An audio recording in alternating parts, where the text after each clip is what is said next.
Bonjour à tous et bienvenue sur cette nouvelle vidéo. Donc aujourd'hui on va s'attaquer à un petit sujet sensible très souvent. On va parler de la mort, donc notamment de celle de nos animaux, pardon. Cette vidéo m'a été suggérée par Marie, donc je lui passe le petit bonjour et je trouve que c'est une très bonne idée et j'espère qu'elle pourra vous aider. Pour cette vidéo je vais me baser sur mon expérience, donc j'ai vécu 2 décès, 2 deuils que j'ai vécu complètement différemment l'un de l'autre. Pas du tout de la même manière, donc je vais vous expliquer ça et j'espère que ça va pouvoir vous aider. Alors le premier cas, c'était mon premier animal, mon premier furet qui est parti accidentellement. Donc ça a été un deuil très difficile, très douloureux. J'ai beaucoup pleuré, j'ai mis beaucoup de temps à accepter sa mort. Ça se compte en nombre de mois, voire même d'années. Et même aujourd'hui, je ne suis même pas sûre de pouvoir vous dire que je suis sûre à 100% que j'ai accepté, pour vous dire le travail que c'est. Ça a été vraiment difficile, c'était le premier deuil auquel je faisais face et l'acceptation a été vraiment très dure. Pour ce premier cas, j'avais pas le regard que j'ai aujourd'hui sur la mort qui m'a beaucoup aidée.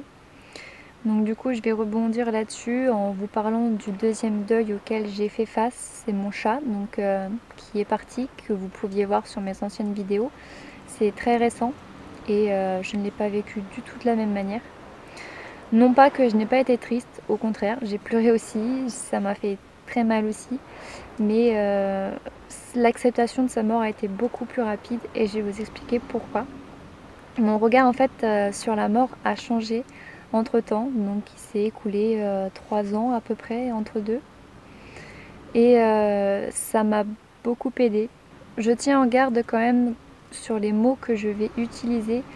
C'est ma croyance à moi, vous n'êtes pas obligé d'y croire ni même d'y adhérer, mais si néanmoins ça peut vous faire du bien, si ça peut vous aider ou si même vous voulez y croire, allez-y quoi. Donc la première chose, je vais parler du mental, le mental que nous avons en tête. Donc pour moi, c'est lui qui s'attache à ce que l'on a sur Terre, notamment aux êtres chers, et c'est lui qui rend cette étape très douloureuse. Bien sûr, le cœur y est, mais le cœur va laisser partir l'être cher qui est parti, tandis que le mental, lui, va plutôt ressasser les souvenirs passés. Parfois ça peut être mal vécu, parfois ça peut être bien vécu et tant mieux. Mais parfois se souvenir de bons moments passés, ça peut être la culpabilité qui rentre en compte avec un acharnement des si.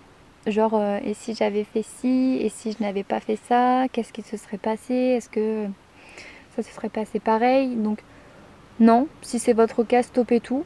C'est le présent et le ici et le maintenant qui compte. Et le présent est ce qu'il est et ce qu'il devait être. Deuxièmement, comme je vous ai dit, je vois la mort différemment et je vais vous partager ça. Donc pour moi, nous sommes avant tout une âme qui sommes venus sur Terre pour expérimenter des expériences, pour évoluer. Et nous sommes venus dans un véhicule terrestre, donc notre corps physique. Ensuite, à notre mort, nous retournons à la lumière. Donc la lumière, c'est très flou. C'est aussi beaucoup ce dont on parle dans les films, par exemple. Mais voyez ça comme vous voulez. Mais c'est l'endroit où nous retournons avant de se réincarner dans une autre vie. Donc là, je vais donc vous dire que pour moi, nous n'avons pas qu'une seule vie. Celle-ci n'est certainement pas ma première vie comme celle où vous vivez maintenant. Ça n'est certainement pas la seule à vous. Et donc je pense que c'est la même chose pour les animaux, que une fois partis là-haut, une fois qu'ils ont fini ce qu'ils avaient à faire sur Terre, une fois qu'ils ont fini d'apporter par exemple à leur humain ce qu'ils avaient à apporter, ils vont s'en aller et monter à la lumière pour se réincarner plus tard. Pour moi les choses sont pareilles. Donc finalement avec cette vision on voit plutôt la mort comme le début d'autre chose, plutôt que comme une fin en soi. Et pour vous illustrer ça, vous pouvez vous dire que nous, dans notre société occidentale, on voit la mort comme quelque chose de triste, comme une fin, alors que dans d'autres pays, elle est vécue comme une fête, par exemple au Mexique. au Mexique, ils vivent la mort, enfin ils fêtent la mort. Donc on a une vision très différente et chacun a sa propre vision. Mais à partir du moment où on pense que ce n'est pas quelque chose de négatif comme on veut nous le faire penser, clairement, ça aide tout de suite bien plus. Et il faut aussi ajouter à cela que les animaux, enfin nous, d'un pays à un autre, nous n'avons pas la même vision sur la mort, mais pensez à nos animaux aussi qui, eux, ont certainement une vie encore bien plus différente. C'était pas clair, je crois. Pensez à nos animaux qui, eux, ont une vision bien plus différente de la mort que nous. Et même très souvent, ils savent quand ça va être la fin par rapport à un humain. Troisième point que je voudrais aborder, c'est le fait de pouvoir communiquer avec son animal. Alors, là on entre dans presque la féerie, le petit enfant qui rêve de parler à son animal. Donc oui, on peut communiquer avec les animaux. C'est pas aller voir son animal et lui demander est-ce que ça va et avoir une réponse. Je pourrais en parler dans une autre vidéo si ça vous intéresse. Donc si après cette vidéo ou même bien plus tard, ça ne va toujours pas mieux pour vous dans l'acceptation de la mort de votre animal, c'est quelque chose que je vous envisage de faire. Donc il y a des personnes qui savent communiquer avec les animaux, qui sont professionnels et qui vivent de ça, qui aident les personnes, pas forcément les personnes endeuillées, mais même pour des animaux vivants, pour des animaux perdus. Et donc pour des animaux décédés, c'est possible d'aller communiquer avec eux. Eux vont vous faire un compte rendu et ça peut vous aider. Alors pour ma part, pour revenir à moi, pour le deuxième décès que j'ai vécu, je n'ai pas fait appel à quelqu'un, mais j'étais directement communiquée avec mon chat. Donc en fait, ça faisait 1 an que je communiquais avec les animaux vivants. Et donc mon chat a été le déclic pour aller voir les animaux décédés, dont mon chat. J'ai pu communiquer avec lui et ça m'a énormément aidé. Et par rapport à mon furet décédé 3 ans avant, où je ne connaissais pas du tout la communication animale, ça fait partie des éléments qui ont fait que j'ai vécu l'expérience complètement différemment. Alors sachez que la communication animale n'est pas un don, elle est une faculté que nous avons tous en nous. Nous sommes tous capables de communiquer avec les animaux, il faut juste réveiller cette capacité enfouie. Il faut s'entraîner, on ne fait pas ça comme ça au hasard.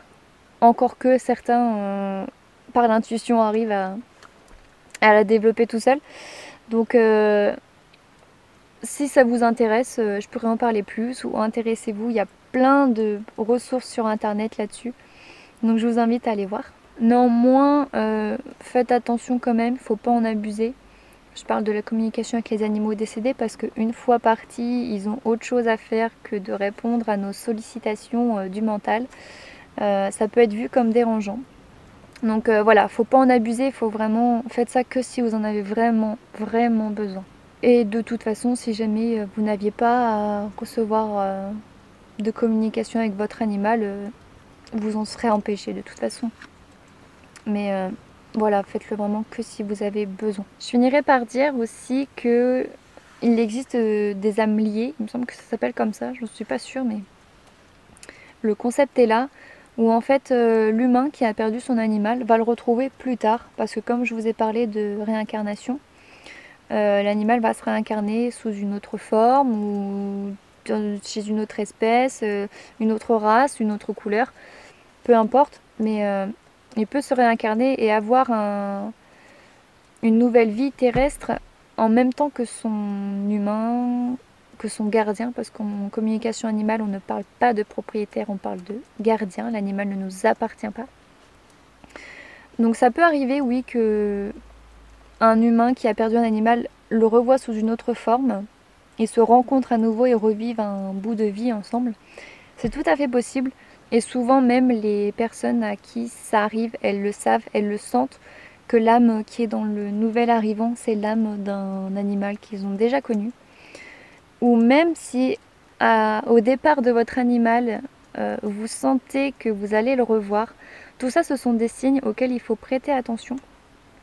Donc pensez-y aussi, si vous le sentez au fond de vous que vous allez le revoir, ben croyez-y tout simplement. Il y a aussi des petits indices qu'on peut avoir, par exemple si vous aviez une relation très fusionnelle, que vous étiez très attachés, que vous ne pouviez pas vivre l'un sans l'autre. Dans ce cas-là, ça fait partie des indices. Après, en ce qui concerne le temps de réincarnation, enfin je veux dire après le moment où l'animal est parti pour qu'il revienne, ben je sais pas. C'est pas prévisible en fait, donc ça peut être dans 3 ans comme ça peut être dans 10. Enfin, ça, on ne peut pas savoir. Et d'ailleurs, moi, quand j'ai communiqué avec mon chat, je sais que je vais le revoir. Je ne sais pas quand, mais je sais que je le reverrai et certainement sous une autre forme que le chat.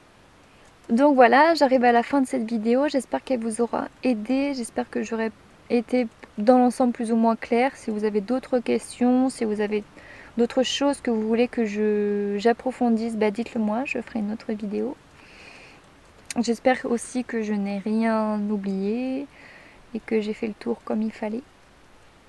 Donc je vous souhaite quand même beaucoup de courage parce que malgré tout ça, je sais que c'est très difficile.